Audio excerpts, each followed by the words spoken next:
Om Bhagavate Vasudevaya Narayana Namaskritya Naram Jaya Narottam Devim Saraswatim Vyasam Tato Jayam Bhirive Nashtaprayeshu Vadreshu Nityam Bhagavato Sevaya Bhagavati Uttam Shloke Bhaktir Bhavati Nashtike. So continuing with the discussion on Prabhupada Lilamrita by Srila Goswami, Chapter 44, and glories of and enthusiasm of book distribution is going on. Rameshwar, I remember when they came back. When they came back, means that devotees were out there distributing books at every place, especially now Tripurari, who, though it was Brahmachari, he was there at that time, but he later became sannyasi. I remember when they came back, it was the middle of Bhagavad Gita class, and I was giving the class in the temple room. All of a sudden, the door burst open, and they were standing there. Tripurari was in his street clothes, and the girls were in their saris. They just ran into the temple. Could see that something very special had taken place, because their faces were glowing. They couldn't even speak. They were dazed or stunned. The whole temple was anxious to hear the news. So I quickly finished the class. Then Tripurari told us that he had just distributed 17 Bhagavad Gita, the full, hardbound, unabridged Bhagavad Gitas in 2 hours. 17 in America, it's a big thing. In India, it's nothing. But in America, it's big. And that time, 1974, Leela Shakti had distributed 13, Vrindavan had distributed 11, Tilak had distributed 11, and Makhan Lal had distributed 9. Nothing like this had ever been done before. We were all completely astonished, and anyone could sell so many big books like that. One morning, a few days later, Tripurari was driving down the San Diego freeway to go on traveling Sankirtan when he saw the sign for the Los Angeles airport and spontaneously decided to try it. After selling a dozen big books that day, he realized the airport was wonderful for book distribution. He started going out regularly to the airport and was soon distributing 30 to 40 books a day, sometimes giving individuals as many as 6 volumes of Srimad Bhagavatam at once. People at airport buying all these books. And also it so happened, I don't know, it happened at this airport or some other airport in some other location. So some person bought the, just a second, my computer went down.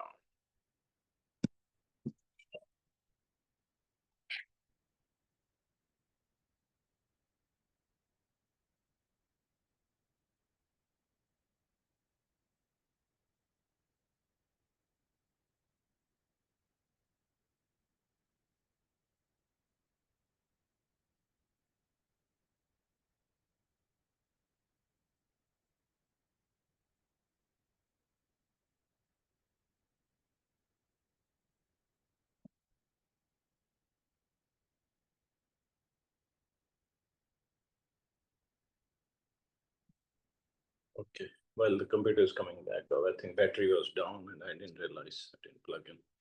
So somebody distributed book at the airport to a traveler, and that guy bought the book, and he was traveling to, I believe, some part of Africa. And the book went there. And later on, many years later, when Prabhupada found out, he said, I didn't even go there, but my books went there. So this is what book distribution does. It's just amazing how books go out. And Prabhupada hadn't even gone there. So he was so pleased by the service of his disciples. And while computer is coming back up,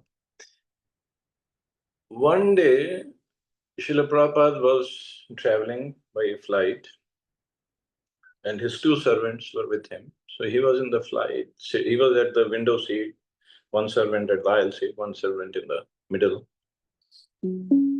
And devotees would give some prasadam for Prabhupada. So Prabhupada had some prasadam, and he asked his disciple to take the remnants. And it was nothing very fancy. It was puffed rice, muri. So one air hostess, she was just walking by and she saw that, and they're not supposed to do that, but she just grabbed, just put a put a hand on that muri, and she just ate it. And she said, "Oh, this is so delicious." They're not supposed to do that, but somehow she did that. So she, just by eating that prasadam, Mahaprasadam, Srila Prabhupada, her heart changed. So she asked, "Is there something I can get you?" So Prabhupada said, "Okay, I just like to have hot milk." So she said, "Okay." They were traveling by economy, but she went to the first class and got Prabhupada hot milk. I don't know if she got it for all three of them or only Prabhupada. I don't know. Okay, everything done. Everybody was okay. So she took some prasad. She got hot milk for Prabhupada. That's fine. And that was in South America from somewhere. So many years later, when Prabhupada had disappeared, devotees now go for book distribution. So a remote, very remote village. So they were doing book distribution, knocking at every door. So they knocked at one door. And one old lady opened the door. And she looked at the devotees, and devotees were explaining. She said, "Come on in." And devotees were surprised. Nobody had asked them to come in.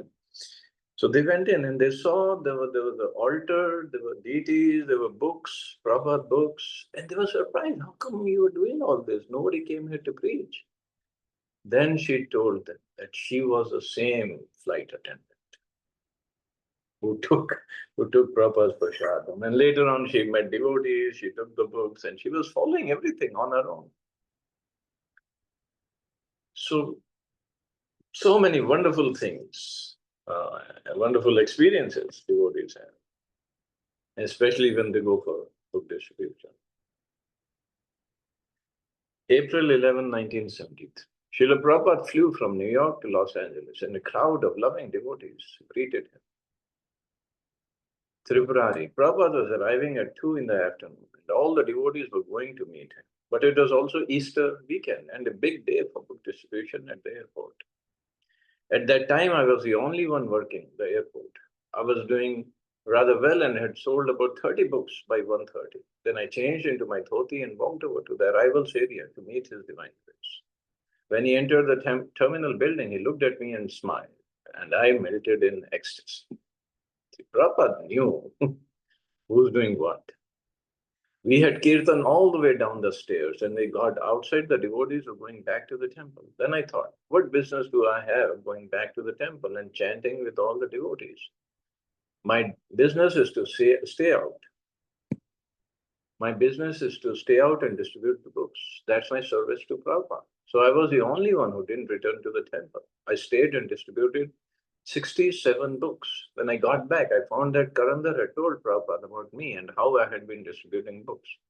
When I heard that, I became very enthusiastic and continued to distribute books every day that week. In Los Angeles, Srila Prabhupada took his morning walks either at the shore of the Pacific Ocean or in Cheviot Hills Park. Every morning, a few disciples would join him, as well as Thodam Singh, PhD candidate in organic chemistry at the University of California. So Thodam Singh, or particularly known as Dr. Singh, he later became Sarup Damodar Maharaj. He took initiation, and he was from Manipur area, and he became Sarup Damodar Maharaj. And he preached so vigorously in scientific communities. He himself was a PhD doctor. And when he moved back to Manipur from America, he continued to preach, and he had Manipuri devotees. They have a particular style of doing kirtan. It's a very special style, um, and he would do kirtan in that style, and he preached extensively to the king. I don't know, king of Manipur or some king was there. And he preached to that family also.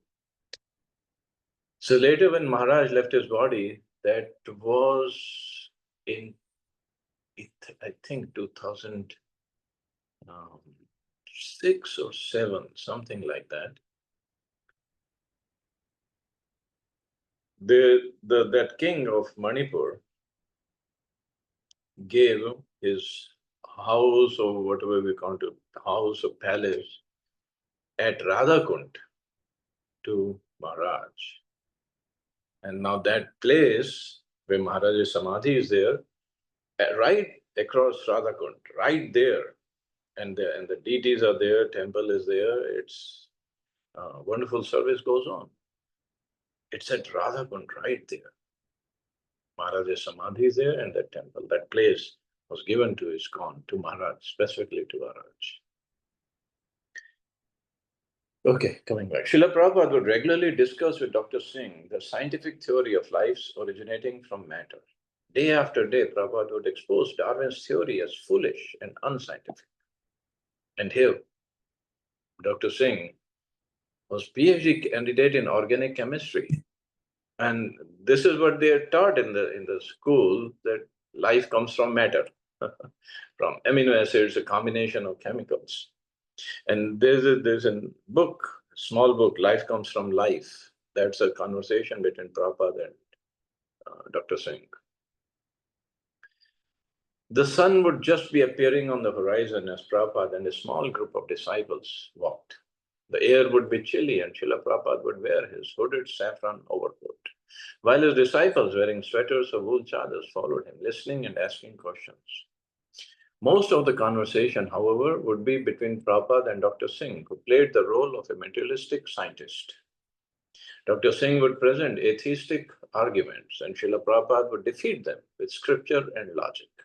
I say to the scientists, Prabhupada said, if life originated from chemicals, and if your science is so advanced, then why can't you create life biochemically in your laboratories?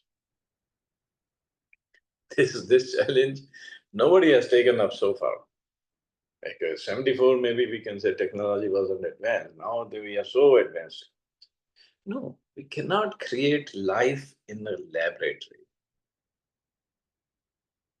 So people say, oh, we can do cloning. Cloning is when we cannot create soul, we just manipulate the body.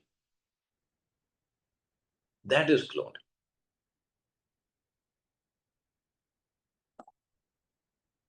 I mean, we can change the DNA, scientists can do everything except create the soul, which is the life. And not just mess with the DNA, they can really mess things up, like the movie Frankenstein. Because messing with nature, whatever nature has ordained, nature means the body that is given to us is comes for that soul under the supervision of higher authorities, demigods. They take care of everything. And then on our own, we try to manipulate, try to mess with it. There are going to be problems. And there are problems.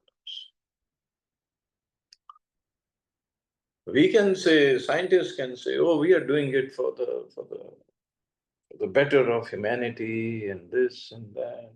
No. Higher authorities know what they're doing. We don't know, we don't need to mess with it. Like they try to create new varieties of crops. Oh, these crops can be more bug resistant and they can yield more and this and that. But there are so many problems it creates later on in the health wise or in the messing up the soil. Whatever Krishna has created is perfect. You don't need to mess with it. But scientists, because they don't believe in the Supreme Lord and his creation, they think we can do anything. Yes, scientific inventions are good if we are trying to help the humanity by, like in medical science. They've done wonderful inventions, no doubt. But scientists cannot stop diseases. Jan mrityu jara vyadhi, it will go on. Because this is how it has been created. They say, oh, we will make a person deathless after a few years. No. Person who is born is gonna die. For sure. This is nature's law. Like somebody was asking, what if we create something that the person is not gonna die? He remains in this body forever. And I'm like, why would I want to remain in this body? This is old, diseased body. I would rather get a new body, new, fresh, young body. And that is created by the nature. When I die, the soul gets into a new body. Why want to stay in this old body?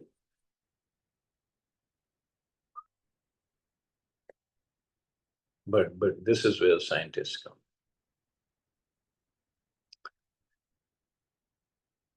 On one of these morning walks, the older devotees introduced Rameshwar to Prabhupada, and at the devotee's request, Rameshwar began telling Srila Prabhupada about book distribution. He mentioned that sometimes the distributors would meet impersonalists and convince them to buy a copy of Bhagavad Gita as it is. Srila Prabhupada stopped and turned gravely to Rameshwar. What do you say to them? He asked. Rameshwar told Prabhupada some of the techniques of selling a book. After a few moments, Prabhupada said, our men need to study our books also. The philosophy is there. We have to be convinced. Uh, we have to read them thoroughly before we can preach. On the morning, Tripurari accompanied Prabhupada on his walk. Prabhupada said little as they walked up and down the beach. Only when they were walking back towards a car did one of the devotees mention, Prabhupada, Tripurari is here. Prabhupada turned and smiled. Ah, how is this book distribution going? He asked. This was Tripurari's first time to speak directly with the spiritual master. He wanted to say many things at once. In nervous enthusiasm, he began blurting out his realizations. Prabhupada interrupted. This is the best service for humanity. And he quoted from the Bhagavad Gita. There will never be a devotee more dear to me than he who preaches this message. And what is better preaching than book distribution? Giving somebody a book so he can refer to it the rest of his life. With the exception of Rameshwar's and Tripurari's brief encounters with Prabhupada, none of the book distributors in Los Angeles had any personal exchanges or meetings with the spiritual master. But the closeness of the relationship with him was not dependent on physical proximity. Tripurari. My association with Srila Prabhupada was always more or less in separation and in the field. While many of the older devotees were trained personally by Prabhupada, I never got that training. I was trained by Prabhupada from within my own heart. I think that's the case with all of our book distributors. They have a very intimate sense of feeling for Prabhupada, but they never had much personal contact.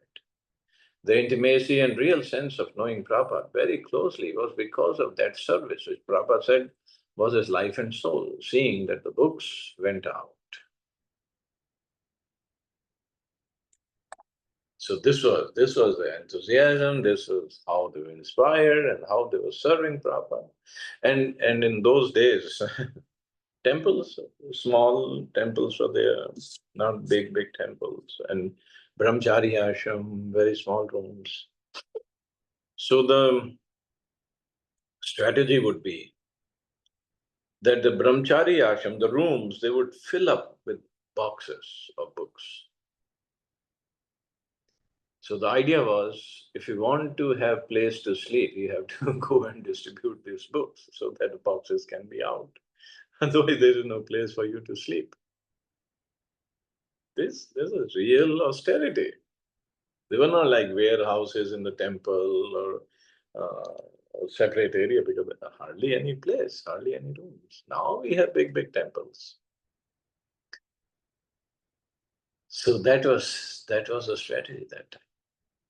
Srila Prabhupada liked to sit in his garden with its roses, jasmines, azaleas, honeysuckle, mint, silver lace wine, marigolds, and banana trees, and he liked the sound of the fountain.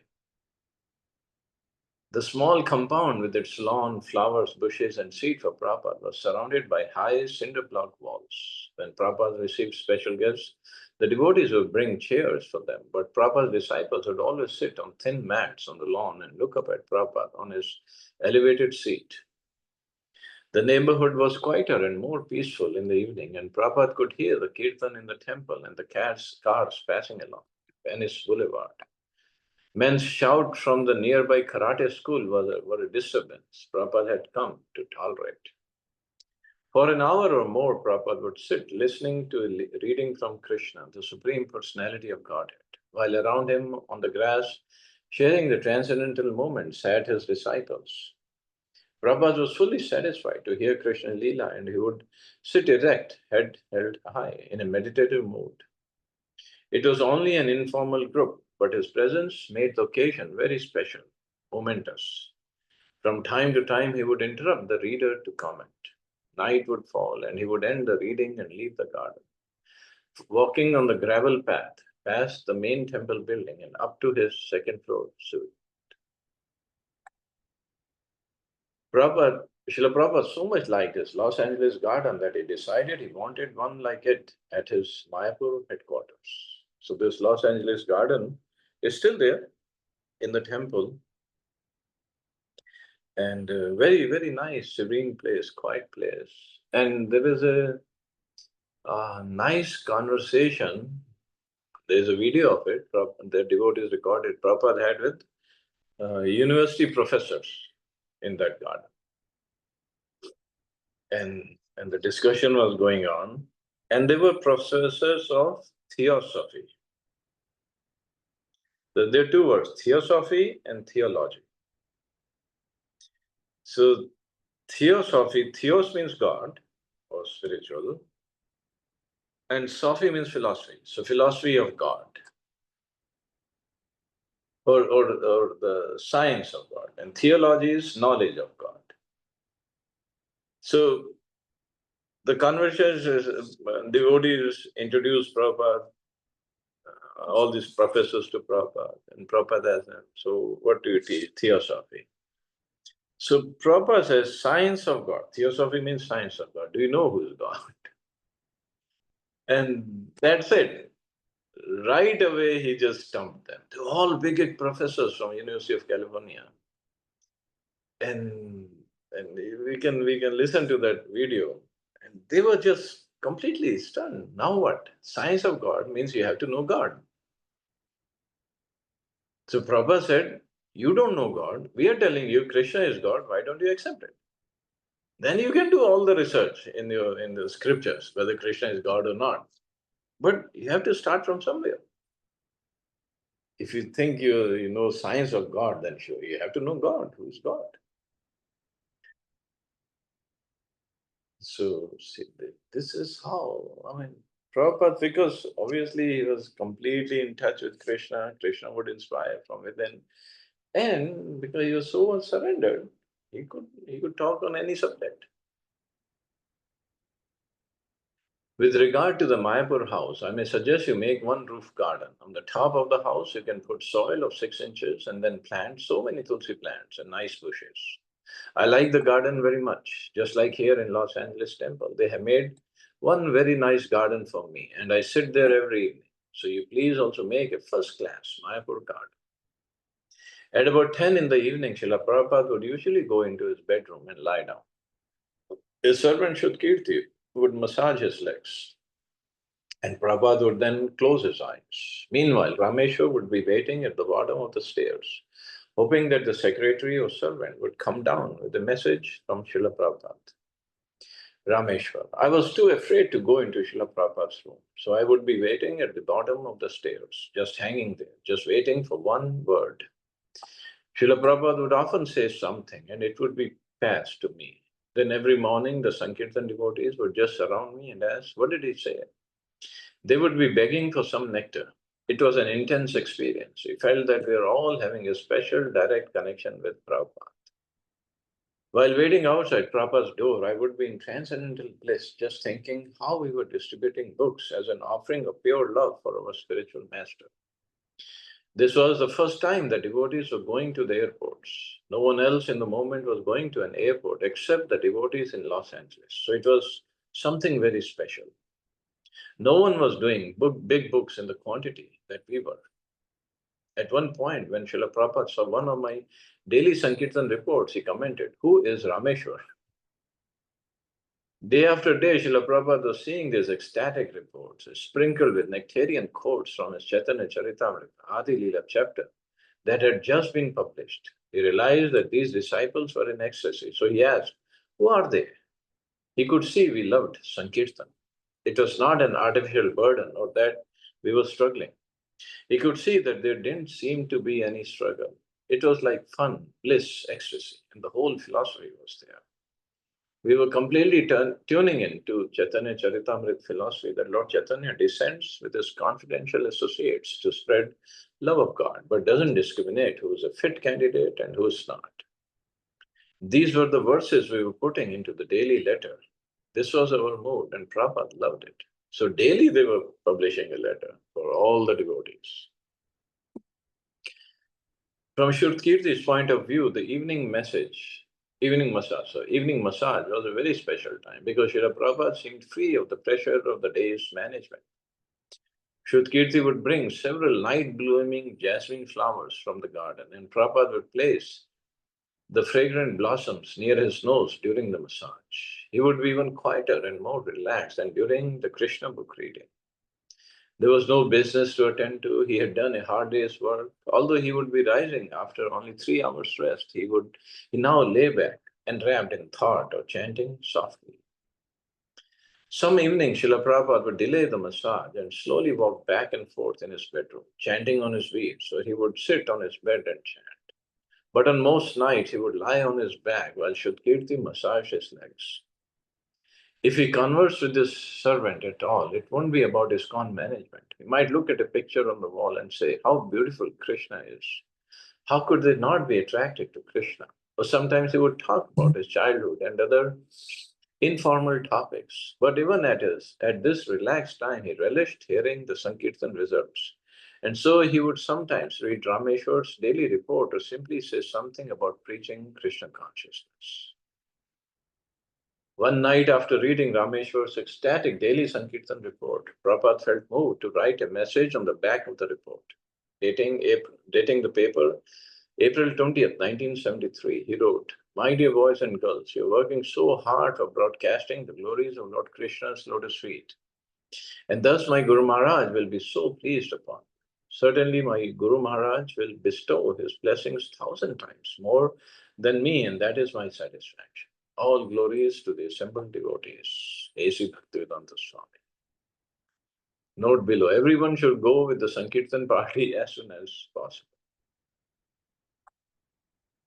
Rameshwar may have been shy while quietly waiting at the bottom of the stairs for the slightest recognition from Srila Prabhupada. But when he received the prize jewel of this handwritten note, he ran off, shouting to share the good fortune with any devotee who was still awake.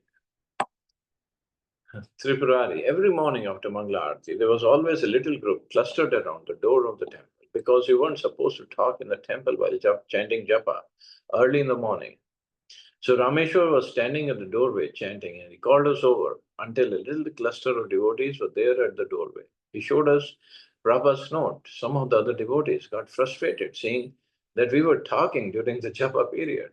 They felt we were a distraction and that we weren't absorbed in our service or in japa.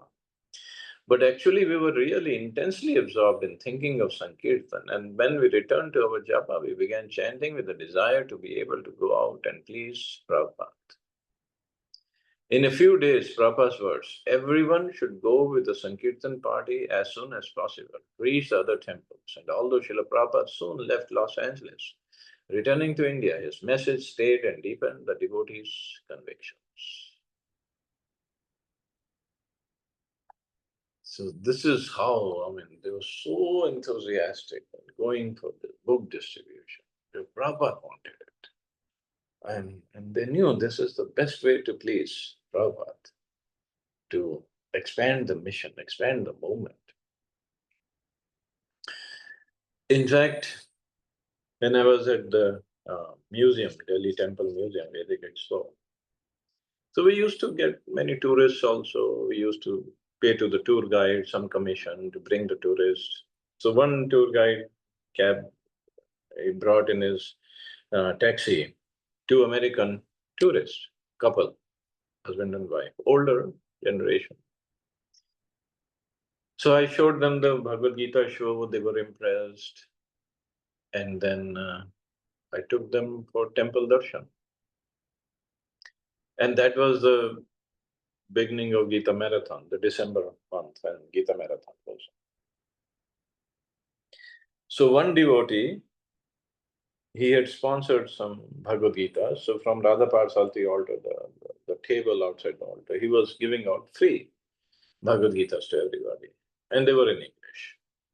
So he offered them also. And lady said, husband wanted to take, but lady said, no, no, no, we don't want it. Okay, we cannot force them.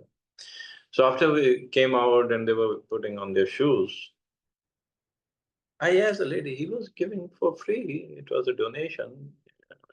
It was a gift from him. You could have taken. She said that many, many years ago, I bought this book from one of your devotees in Los Angeles. She didn't know who the devotee was. But after seeing the show and after visiting this temple, she said, I still remember the book is there in my bookshelf. I never opened it. So it was, maybe she bought it 30 years ago, something like that. She said, now I'm inspired to go back, open the book and read it. And I didn't want to take this book, but let somebody else take it because I already have it. So this is the books, they don't go waste. Somebody someday will read it. And even if the person who bought it, sometimes it happens, he keeps the book in his room and somebody else would come and read it. So we never know. In fact, one of the incidents is in America, so there are laundromats where many washing machines are there and dryers are there. You put coins and then you can wash your laundry. So he was like a homeless person. Either he was doing laundry or he was just sitting inside. And he was, yeah, he was eating a watermelon. So somehow his watermelon fell in the trash bin. So he just put his hand inside the trash bin. So with the watermelon, he also found a book. That was ISKCON's book. I don't know, it was Bhagavad Gita or somebody had thrown that book in the trash can. So he took out the book. He said, okay, free book, he started reading it. And he really got inspired reading that book. So one day he came to the temple, he somehow found ISKCON temple in that city. He came to the temple and I believe it was Sunday feast time. So he was having prasadam with and he was talking to the devotees and he used a word that, oh, you devotees are so nice because you are not into sense gratification. And devotees were shocked. This word is never used by anybody else except in ISKCON. They were like, how do you know this word? And then he told the story. This is how I got the book and I read it and I'm really inspired. I don't know if he joined or not, but at least he read the book and he knows some of the philosophy. And Srila Prabhupada even said that when we go for book distribution and we are distributing, we give out the book, and the person who holds it and he doesn't even take it, gives it back, he still has made progress, spiritual progress. And if he opens a book, reads one or two lines in the paragraph, and he still gives it back, he has made further progress. And if he takes a book, takes it home, pays for it, Definitely he has made tremendous progress. And devotees, while distributing books, they are creating this agyat sukriti for people in general. Of course, they themselves are making progress. They're getting mercy of Prabhupada, Mahaprabhu, Krishna. But at the same time, they're helping others in making progress spiritual. So very, very important service and something that is very dear to Prabhupada. Okay, I guess we can stop here. See anybody has any questions or comments?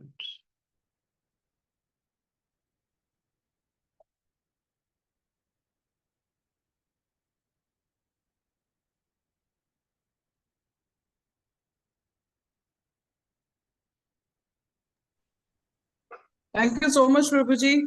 Nice Thank you, class. Prabhuji. Hare Krishna. Jai Srila Hare Prabhupada. Krishna, Prabhuji. Jai Thank Shri you so Krishna. much. Krishna.